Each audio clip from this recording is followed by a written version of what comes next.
Hello. Hi, Hi. Gold. Hi, Gold. Hi, Auntie Lillian. Okay, so today we are here to create another awareness. This time is Canada. Yeah, my Canada people, we are A here lot of to. people have been asking me about Canada. I'm always like, I have no idea. I have no idea. I'm sure a Okay, lot of people love this video. good. You have Yeah. somebody here to tell us about Canada. We have done much of the US. We have done UK. Today is Canada. Drum roll. I'm so excited on this one. So I'll introduce you guys know Radiant Ruth, and I'm introducing Gold. Gold is a friend to Ruth actually. So like I said, I like all our friends, and thank God all of them are migrating from Nigeria to different countries, and they are doing so well. So I'm happy for them, and I pray for more friends to join them. Whichever country you are, we are happy for you guys. So Gold, I want you to tell us a little bit about yourself. What would I say? Yeah, I'm a Nigerian, migrated to Canada through the permanent resident route. So it's not about, I think the other videos have been through school and all of that. So this is sort of a different route. I really do not have so much knowledge about the school route, but the permanent residency route. And that actually has two aspects to it, but we'll come to that as we progress. Okay, so your name is Gold. Yeah.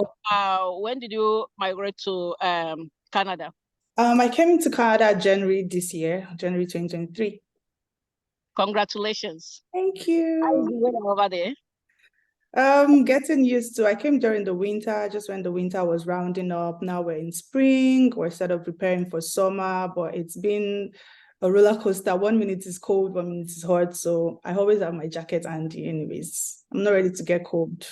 Well, you know what? I would say nobody is used to cold. Even the, Americans themselves, they put, they wear jacket when it's cold. So Yeah. uh, just that we are coming in January, so but you will be a little bit used to it. Yeah, I Just think I'll be prepared for the next winter. It won't hit me the way it did because I just came into it, coming from 37 degrees back in Lagos, Nigeria, to almost minus, I think minus 20 or minus 12. I can't remember what it was, but it was a shock. nice. So Ruth, I believe that you are a very nice person and a lucky girl too for all your friends to be joining you out. Hopefully one day you will all get to meet, maybe, visit one another. So tell me the struggle back home. Tell me a little bit struggle back home with your friends, because I'm surprised everybody's living, like all your friends. How many of them every Okay, day celebrating I each of think them?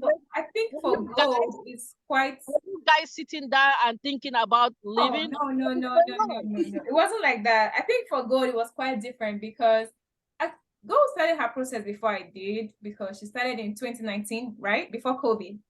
Yeah. Yeah, so she'll tell you the story herself. I already know. Well.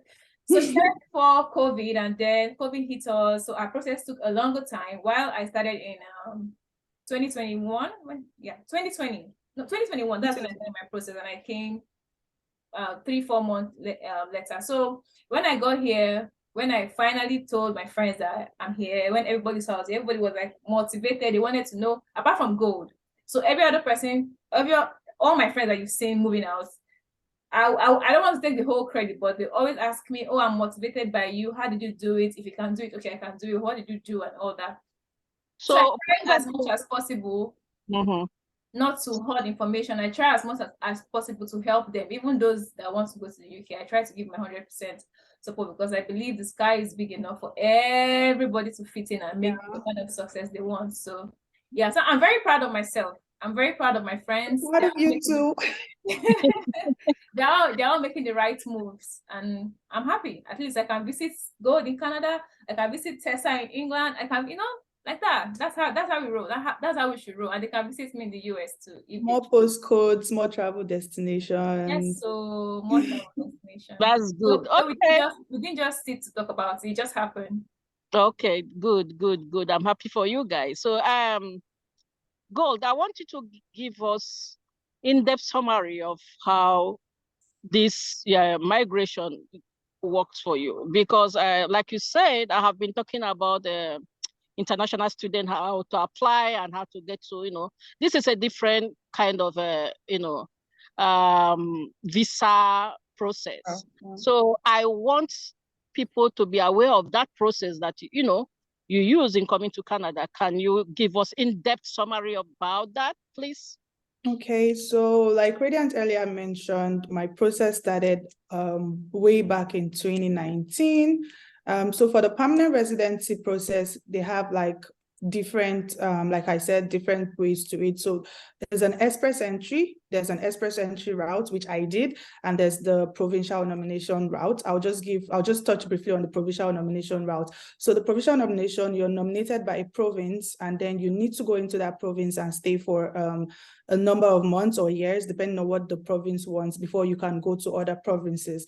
But for the express entry route, you have to you can go anywhere. You can decide to maybe land in Ontario, for example, and go to a different province. So there's no limitation to where you can stay. And then with the permanent residency, you can work.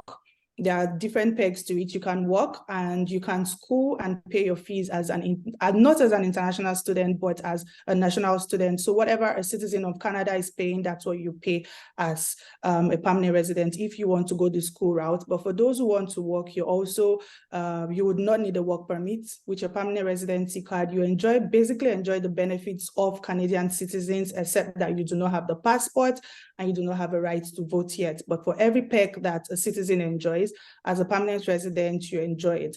So back to my process, I started in 2019. The process involves a lot of steps. So you have to get your certification verified by a body called WES. What they do is ascertain that you actually went to school and your certificate is legit. So if you probably do not have a certificate yet, or you don't have, let's say, a BSc, a master's, a PGD. For me, also, I used the PGD because I didn't have a master's as at then. I still don't have. I hope to get one soon. But yeah, like they say, for now, I'm contemplating getting the master's or doing just certifications, but that's for me to decide later on. So back to what we have to do, you need to get your certificate verified. That's the first process. You need to get your certificate verified. And after that, you need to get the IELTS examination done. So for the IELTS examination, there are certain bands. You have different aspects of it: the listening, the writing, the reading, and the speaking. So you need to get a certain score. It's over 9 per steps per the different parts of the exam. You need to get at least 7 or 7.5, depending on a lot of other factors. So when you have your WES verified, you have your IELTS examination out of the way, then you create a profile with IRCC. Now that's the body that regulates or is in control of immigration to Canada. So they have the school aspect and they have the permanent resident aspect. So you create a profile with IRCC, and then there's a calculator. So it's just like back home in Nigeria, we have JAM where you have to get a cutoff point. So with IRCC, you need to have a cutoff point. So they have different points that come up every other week. So a lot of things changed post-COVID. Before COVID, 6 months, you're out of the way. But right now, the process is a lot more slower. So I really am not aware of how long it takes. But there's one thing that I learned from this Canada journey is everyone's story or steps are different. So we might have our IELTS the same day, but we might not even land the same day. So you do not have, it's not a case of saying, oh, we got our WES verification the same day, we got our IELTS the same day, we created profile the same day, we have to go through the process the same way. No, everyone has their peculiar story because they have different bodies that actually get your certifications done, right? So they actually have different, should I say, immigration officers, if I will put it for lack of better word, immigration officers that handles different files in different countries. So it depends on where your file goes to. So your file can stay for up to a year without being attended to, and someone who just started 3 months ago might get a better answer or a faster answer than you. So for Canada process, is not it's pretty much not straightforward, if I would use that. It's pretty much not straightforward. So you have to be patient. You have to, get the community. For me, I got a community of people that wanted to migrate. We had a WhatsApp group, so everybody was supporting everybody. Everyone was sharing their stories, and we sort of we're like support links for everyone. So once you get that RCC verification done, you have your profile, and you create a profile and you stay in the pool. So whenever your score it gets to your point, if the pooling unit or whatever I would call it at that point, if the pool gets to your number or whatever your score is, then you can apply. They send you an invitation to apply. Now, this is where it's a bit more complex. A lot of people would get agents to do this for them, but me, I did it myself. You have to upload a couple things. Please permit me to get my phone and get these things because I wrote it down somewhere. Yeah. So there's actually a checklist of things you have to do when you have an invitation to apply. You have to get your medicals done. Now they have just 2 places in Nigeria where you can get your medicals done, in Lagos and Abuja. So wherever in Nigeria you are, if you're not in these places, you have to go get your medicals done in Lagos or Abuja, and you need to have a proof of funds. The proof of funds depends on the exchange rate at that time. So proof of funds is somewhere around 13,000 Canadian dollars. So whatever exchange rates our country people or our economy decides to put it at, then that's what it is. But it is static at 13,000 plus, less than 14,000 Canadian dollars. And you need to also have your degree certificates. Let me cut you a little bit. When you say 13 to 14,000 Canadian dollars, can you break it down to Nigeria currency at per that time that you did your own exchange, so that people will understand that? So when I started my process back in 2019, the exchange rate was a lot less. So it was somewhere around 4.5 million. But at the time I left, it was somewhere around 6 point something million. So the exchange rates would determine what it is, but the Canadian figure doesn't change. Okay. Yes. That's fair enough, though. Yeah, that's fair enough. Yeah. Right. So beyond having your proof of funds, and the advice I would give people is most people go different ways to either borrow the proof of funds and then they give it back to wherever they borrowed it from before landing. It's best to have your proof of funds still in your accounts while you land, because the immigration officers might decide to ask you to show them your proof of fund, and they have a right to tell you not to come in if you do not have the proof of fund. So it's best to always keep that amount in your account and have that at the back of your mind. The next is your verification certificate by West. Remember I mentioned you need to get your verification done by West. So that's one of the documents you need to upload at the point you get your invitation to apply. And yeah, I missed something. You also need to have your work experience. You also need to have worked for 3+ years. Now, the way they calculate it, even if you had worked in different roles for, let's say, 7 years, you can pick you can pick just 1 year, maybe an older one, not your current job experience, to apply with, because they have something called NOC. Now, NOC, they're like different job titles and they have different codes attached to it. So your NOC actually can help you for those who have like the age restraint, because at the point before you get the calculator, sorry, I forgot to mention that the calculator has a lot of other things beyond your IELTS result. It also calculates your age. It calculates your work experience, whether or not you have a Canadian experience or a foreign experience. It also calculates whether or not you have, you put in the information if you have a sibling. Now, siblings, not step siblings, your blood siblings that stay in Canada, and maybe they are permanent residents as well. So if you have someone here who has stayed and is a permanent resident, you can get a point or a mark for that. So the IRCC calculator is something you would actually just use to see what your score is and actually research about what the current cutoff mark is to get to apply to Canada. All right, sorry to cut you short, ma'am. So what's this cutoff mark? What's the points? What's the minimum or the It's different. Currently, it's pegged, I think it's somewhere around 400 and I'm not very sure. My mistake Around was not comment. searching, but it's so when you use the IRCC calculator, if you put in the highest marks, you put in, oh, you have a job experience, you have your so the older you get, the lesser you get, the lesser score you get for the age. So people over 30 would get lesser score for age than those less than 30. So there are a lot of other factors that determine what the score is about, but you can actually get the IRCC calculator to see what your score or your mark is, and then maybe Google and see what the cutoff point is for invitation to apply to Canada. And then your international passport, marriage certificates for those that are married.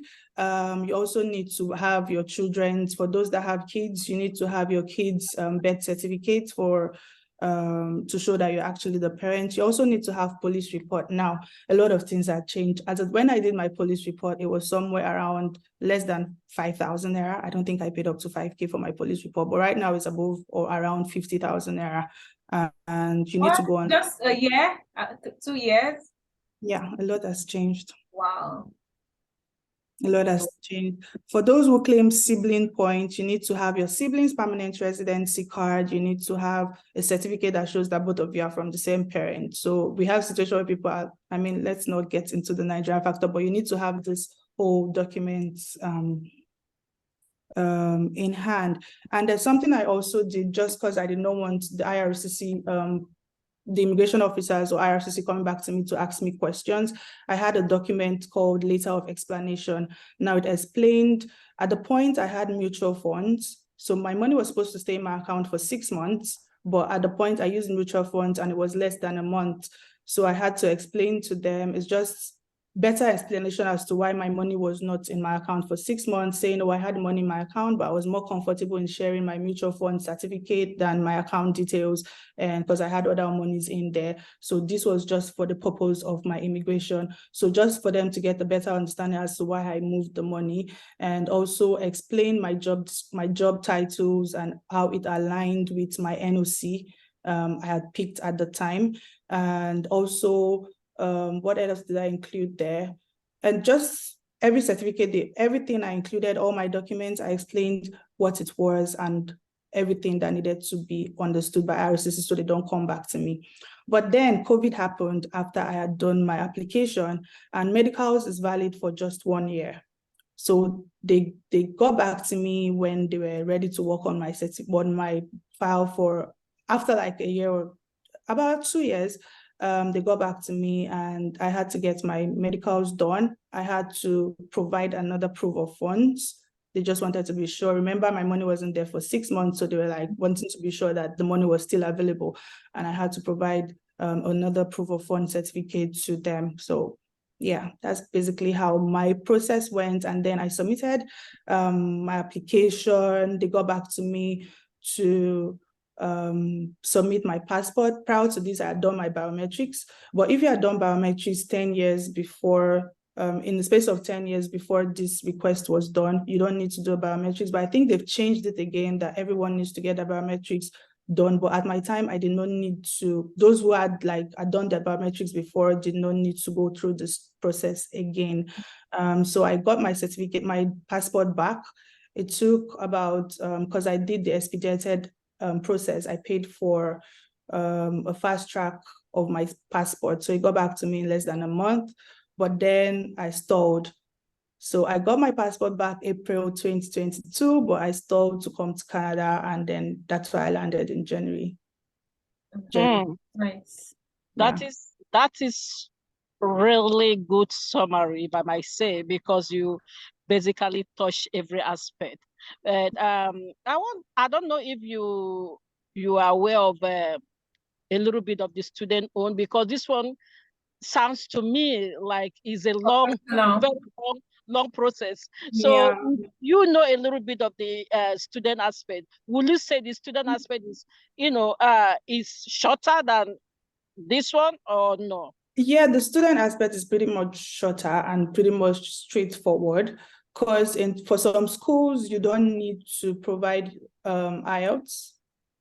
So the IELTS is like test of English language. So if you had gotten like your another certification or another certificate taught in English, and you can provide that you actually had your BSc or whatever certificates you have taught in English. You can provide a document that shows that, and you don't need to write IELTS. There are some schools that will require you to write it, but there are others that do not. But one thing is for sure, is either you engage the services of an agent or you do your research yourself. To be very honest, you need to research. It's not a rocket science. You need to watch videos. You need to be friends with Google search. You need to check the school you're coming into, if they have like postgraduate work permit. That's like basically what I would advise people to do. Some you have to school and then you have to go back or then get into another schooling process. But for some, you get like a postgraduate work permit. That means you're eligible to work in Canada for 1 or 2 years, depending on what the school offers, and then you can apply to be a permanent resident, and that gives you a better working experience, a better general experience within Canada. Like I mentioned earlier, I don't really have like the best knowledge. I've had friends, I've had contacts that went through the school route, but I don't think and then there's another factor, the school has to accept your admission. Yeah, of course. It can be straightforward, it cannot be straightforward. And like I said, it's different experiences for different people. So your statement of purpose has to be strong. Your statement of purpose has to be strong. You need to also provide evidence that you have the money to pay your fees. You need to pay your fees a particular, maybe the first semester upfront in some cases. So in all, you need to have your money down. You need to have the zeal to research or you engage the services of an agent. Either ways, it's your call. So will you say that working with agents or doing it yourself, which one is more preferable, if I may ask, or which one is more quicker when it comes to, migrating? What will you tell me about that? It's a game of luck with the agents, right? If you're lucky to have an agent that's what's the right word now, that would pay attention to details. Now it's different if you're applying yourself. You're able to pick mistakes, you're able to pick typo errors, you're able to pick something you've missed, but some agents might not be able, and there are instances where agents have just filled out wrong information for people. So I would advise, even if you're engaging the services of an agent, always have the login details and look into these things yourself to see that, okay, every detail entered by the agent is correct and tallies with what you actually have, and not that the agent is just putting in whatever information he or she feels like.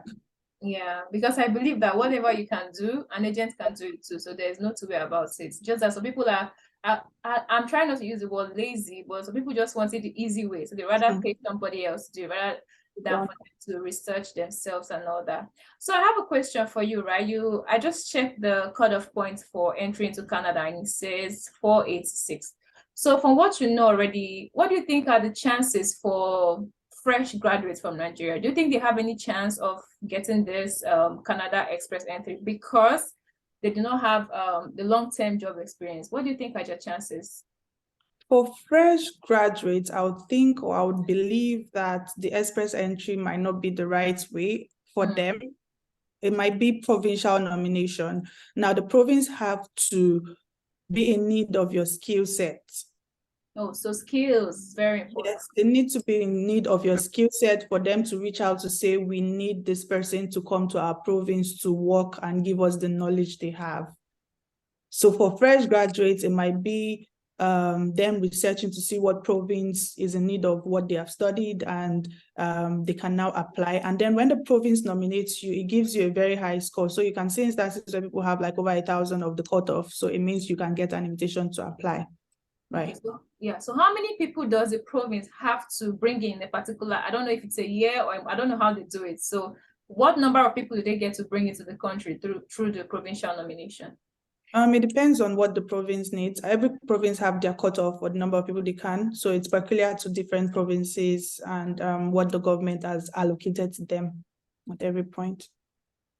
Okay, so this is really educative. I didn't know anything about Canada visa and all that, but I'm glad you were able to touch in depth about the visa process. So I believe that there are a lot of people out there that are seeking for this knowledge that is hard for them to get. So I'm so glad you were able to tell us everything that you went through. I know that, like you said, everybody is different. Everybody's step is different. So I believe even though it's different, there should be some, in everything you have Similarities. to go Yeah. through. So there are the bases that everyone has to go through. Okay. Yeah. So I'm happy for this video, and I will pray that more friends comes to join you guys, so that believe We'll it or have a not, large community. yes, believe it or not, I'm telling my my niece that we're going to come to Canada since you are there. Soon. It's a surprise. It should be a surprise. Please don't spill. Okay, I shouldn't, right? Yeah. Okay. Okay, good. Good. Thank you so much. I'm glad to attempt. So moving forward, next video is going to be about their challenges, not for this video. We just wanted to know your process. So definitely I know that there are challenges, so our next video, we're going to talk about the challenges you face coming to Canada. So How in Canada too, what you're facing, what are the challenges? Yeah. Yes. So thank you, and God blessings. Okay. Thanks for having me on your YouTube channel. All right, guys, don't forget to like, subscribe, follow, share. You can help somebody out there. People need to get this information. It's very educative. Please like, share, comment, and don't stop sharing. Share to your Facebook, your Instagram, your WhatsApp, your groups. Thank you guys for staying tuned to us. Thank you for always watching. We appreciate y'all. Thank you. Have a good one. Bye for now, and subscribe. That's the word, subscribe. Okay, guys. Bye. Bye. Make I accept. All right. Okay, so thank you very much once again. But I have a question, right? So if like a couple, maybe a family of 4 or something, they want to move to Canada, is it the same 13,000 Canadian dollars, or it's different? It's actually different. There's like a cost attached to, I think it's attached to each person. So if you're like, depending on your family size, the POF actually increases. Oh, yeah. okay. So technically we would say the 13,000 is per head, but I think for like family with 2 kids and all of that, I think it's lesser for kids or something, but it's best to just come prepared, because you never know what you need the money for. Wow. We know everybody wants the green pasture and everything, but it's best to be prepared and be able to. So the essence of the proof of funds is to be able to survive for like 3 months or thereabout before you get a job. So you don't come in and you're like stranded and not knowing what to do next with yourself. Yeah. So I would say that is good that if your family is 4, probably 5, and the income base will be a little bit reduced. You won't say that one here is 13 Canadian dollars. So if you are calculating 13 for each person head, is going to go. So I think it's like 17 for 2 people. So there's a chart. So the best thing would be, like I said, researching. So the best thing would be researching. I mean, I spoke to the fact that I came alone without any partner or any child. So Pringle. I'm a single Pringle. Yes, thank you very much. Thank you very much. I'll put her number in the comment section. Yeah, right. Okay, girls. I believe that is it for today. All right. Thank you.